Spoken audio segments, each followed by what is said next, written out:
Fighter jet का design बनाना। बचपन में रामेश्वरम में मैं और मेरे दोस्त विद्यालय से पैदल घर वापस आया करते थे। हम रोज गांव के तालाब के किनारे कुछ देर रुकते।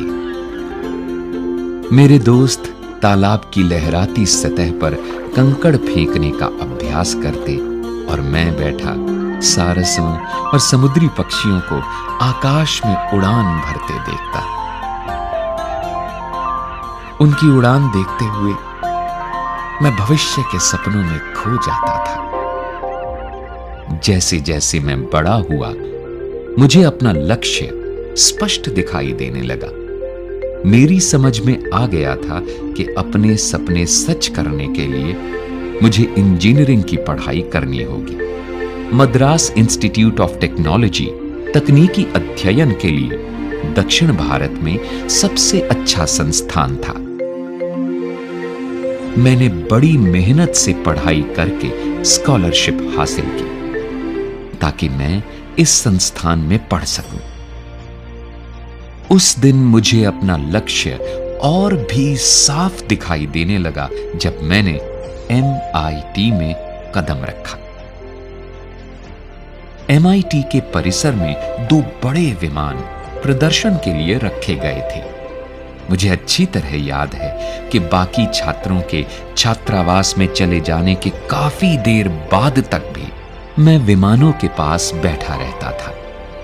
इनके निर्माण और डिजाइन ने मेरा मन मोह लिया था और मेरे मन में भी किसी दिन ऐसा ही विमान बनाने का सपना जागने लगा था। इंजीनियरिंग की पढ़ाई के दौरान आखिरी प्रोजेक्ट के लिए मुझे कक्षा के 4 और साथियों के साथ मिलकर एक फाइटर जेट विमान डिजाइन करने को कहा गया। हमने काम आपस में बांट लिया।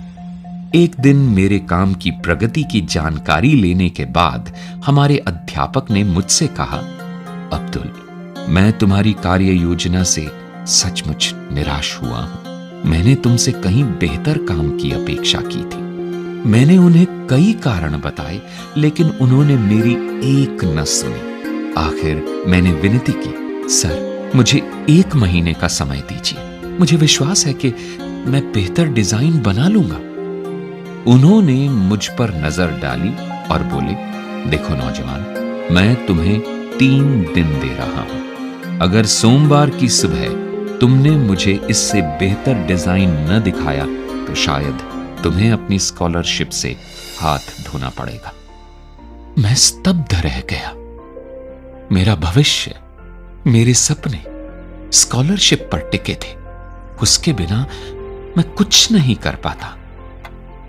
मेरे पास डट कर काम करने के अलावा कोई चारा नहीं था। उस रात मैंने पलक तक नहीं झपकाई।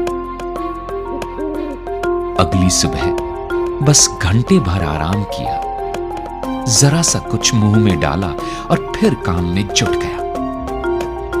रविवार की सुबह मैं काम खत्म कर ही रहा था कि अचानक मुझे लगा जैसे मेरे पीछे कोई खड़ा है। मुड़कर देखा तो पाया मेरे अध्यापक मेरी ड्राइंग को बड़े ध्यान से देख रहे थे। मेरे काम को अच्छी तरह जांचने के बाद उन्होंने मेरी पीठ थपथपाई और बोले, मैं जानता था कि काम पूरा करने के लिए बहुत कम समय देकर मैंने तुम पर दबाव डाला, लेकिन मैंने कभी उम्मीद नहीं की थी कि तुम इतना बढ़िया काम कर दिखाओगे।